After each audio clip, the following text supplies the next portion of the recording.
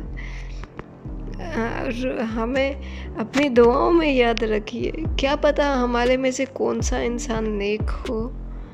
مجھے بھی اپنی دعاؤں میں یاد رکھیے ہمیشہ، اور دعا کرتی ہوں آپ لوگ بھی سب خیر خیریت سے ہوں، اور اگر کوئی بیمار ہے، تکلیف میں، اللہ تعالیٰ ان کو صحت یابی عطا کرے۔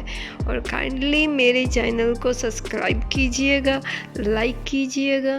تھینک یو سو مچ۔ اگر آپ کو میری ویڈیو اچھی لگی ہو تو کائنڈلی شیئر کیجئے اپنا فیملیز میں، فرینڈس میں، اور میں روز کے لیے جو بھی دعا مانگتی ہوں اپنا نام اس میں شامل کرنے کے لیے آپ مجھے اپنا نیم کمنٹس میں ایڈ کروا سکتے ہیں۔ Thank you so much, take care, اللہ حافظ۔ Guys, if you like it, kindly like our page, follow to us for notification. Thank you, bye.